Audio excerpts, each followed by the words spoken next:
Hi, I'm so glad you're here. And if we haven't met before, my name is Judith Coles, and I blog over at His Unmeasured Grace. And today we're going to be talking about how to deal with your emotions. That's a subject that never ends, that probably would seem like it has no solutions. And if you were like me in my younger self, my emotions were all over the place. They could not be controlled. My hormones were probably like everywhere. But we're not going to talk about hormones today. We're going to just talk about our emotions, and I'm not going to get that complicated. And then it gets into medical stuff, and we don't want to go there. But we're going to talk about our emotions because you know what? There are some things you can do to to to help your emotions. There are some things that you can do to like know that it's okay. And that's one thing that I didn't know. I thought like if I needed to cry or was going to cry for some reason, I would try so hard to stop that emotion from happening that it would get so bottled up that it would just come out worse than ever. I never heard about pinching your nose. I never heard of that until recently. So, how God sees your emotions is also an aspect of how we're going to look at this. And do you allow yourself to indulge in your emotions? And that's kind of the aspect that we're going to be looking at this from today. So, do you allow yourself to indulge in emotions? Like if you're going to cry and you just let yourself cry, do you stop and realize or think about whether you're feeling sorry for yourself or whether this is because you're depressed or just what you're going through? All those things help to be more aware of what we're facing, and it also helps us to be able to like acknowledge that we're having an emotional problem, to take it to God and to pray about it and ask Him to help us. So maybe as a woman, you deal with doubt, overwhelm, confusion, indecision, procrastination. Don't we all deal with that? Self-pity, I have dealt with that to the extreme. From the time I was a teenager, I don't think I deal with that anymore because hopefully finally we get some control over those things. And that's what I want to help you with today. Maybe we're tired and exhausted and we blame our emotions on the fact that we're tired, or that we're sick and tired of something. So we blame it on that. I don't mean the physical exhaustion necessarily, although that can lead to emotions. And or are we bored with something in our life? Are we blaming others? And so our emotions are because we're not taking responsibility for our actions and the things that we've done wrong, the things that are sin in our lives.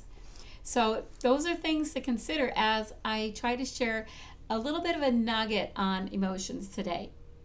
So did you notice when I read those? Did you notice one or two that you seem to have struggle with more?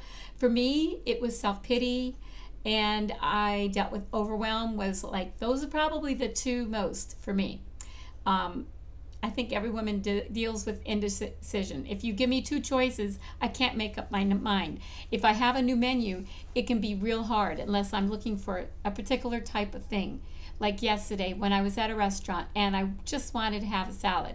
So I found one, and that made it much easier.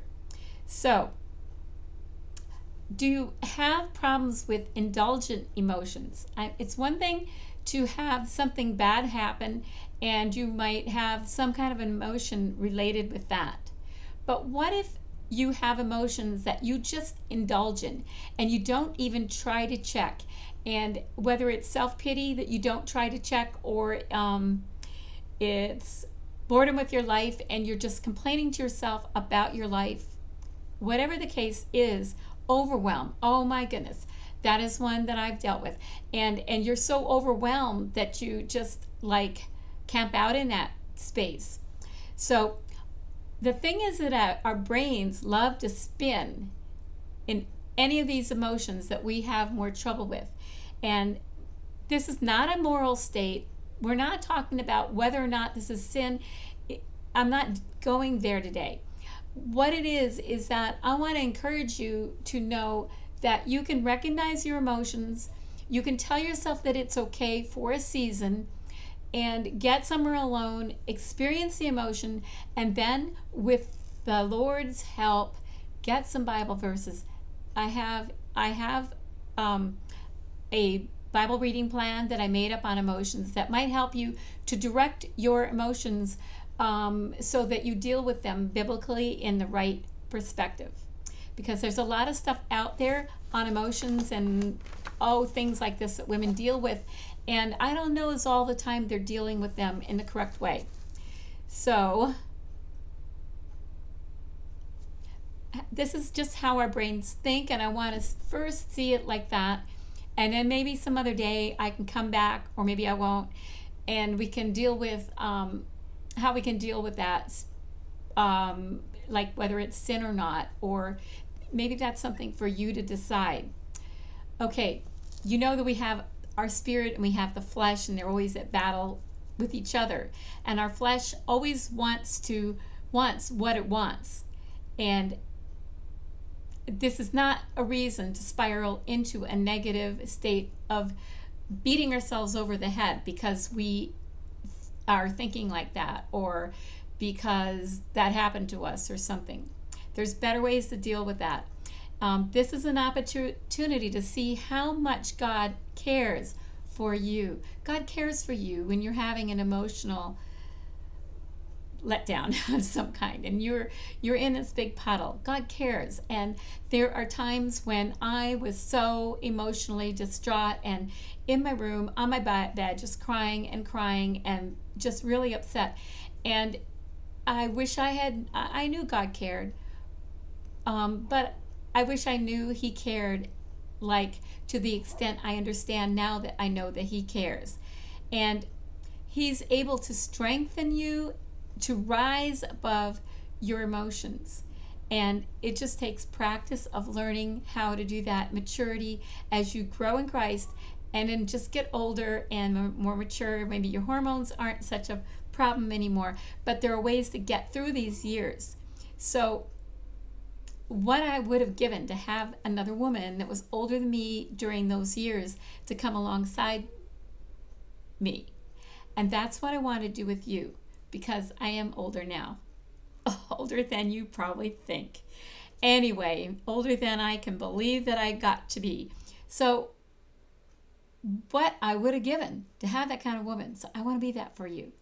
Your brain wants to tell you you're so bad and you're so lazy, or you're like you've got an impossible situation, and that it was really your parents' fault or really your husband's fault, whatever the case is. And you can bring those thoughts into captivity, and you can use verses to combat those emotions. And there's something about when you start looking at it from a spiritual perspective and putting it in God's perspective, that you start to come out of that funk a whole lot easier, and you start to rely on God as you pray about that emotion or that situation that is what you think is causing that emotion, and then try to decide whether, now, am I allowing the right emotions to surface, or am I allowing self-pity emotions to surface, which I really don't want. And there are ways to deal with overwhelm, and there's ways to deal with boredom in your life, where maybe you should be more content and grateful, and that you're bored because of the wrong reasons. But it's okay. And it's okay to realize that, first of all, your brain is making you think this way. Not to blame it on your brain, but just to realize that our brains tell us something, and our brains will complain. Our brains will tell us we're overwhelmed, and we can say, no, I'm not, and I'm going to just start doing the next thing, and I'm not going to be overwhelmed this time. I know I can do it. I know I can do it in the Lord's strength, and I'm going to pray and get rid of all those overwhelmed feelings, because I can handle it in Jesus. So this is how you know that you're living in indulgent emotions. You don't grow. Okay, you're indulging in that self-pity. We'll use that as an example, and you're just crying, or maybe the thoughts, maybe you're not someone who cries so easily, so it's the thoughts that come in your mind and your heart, and so that maybe your mouth is saying things to other people in your family because of those thoughts that say that it's not my fault, and maybe it was your fault. Have you ever considered that? I have learned to be careful to not blame somebody else, because how many times have I found out that I'm the one that did that, and you thought somebody else did it? Who did this? Who took my pen? And you find out later something comes to light that you realize, I left it here, or it was some obvious way, and here you were blaming others. That's just a simple example, but you can blow it out of proportion in bigger ways. You can affect, even with a pen, you can affect relationships with your children or your husband by blaming others for that. And so, okay, you don't grow, maybe you don't lose weight, and you gain weight. You start comfort eating, emotional eating, I think it's called, and you go into behaviors and other attitudes because you are allowing yourself to indulge in those emotions. And you can end up being impatient with your kids, with your husband, with your girlfriend. I hope not. I hope you're slower. I mean, we shouldn't be like this to people in our family, but sometimes we're slower to people outside of our four walls that we live in. And that is better, although not the best. Even we want to really culture the love in our family. And your brain knows how to keep you trapped in this little prison of your indulgent emotions.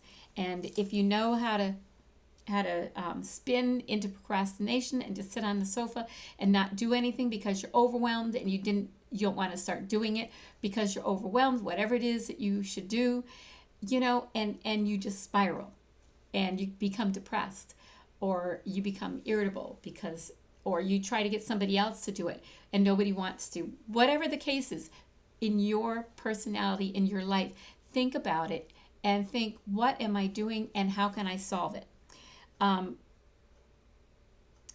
have a course called Grace-Filled Living, and I have a longer video than what this will be on this that talks about this more. I have other things that I talk about in teaching you how to live with grace, because we tend not to live with grace as women. And as a woman that's older, possibly than you, most likely, I want to help you to learn to live with grace at whatever age you are at, because that is the way God designed us to live. He has a plan for you, and in His plan, He wants you to become that woman that is filled with the Holy Spirit, living in and through her, that affects in a positive, godly way the people around her in her life.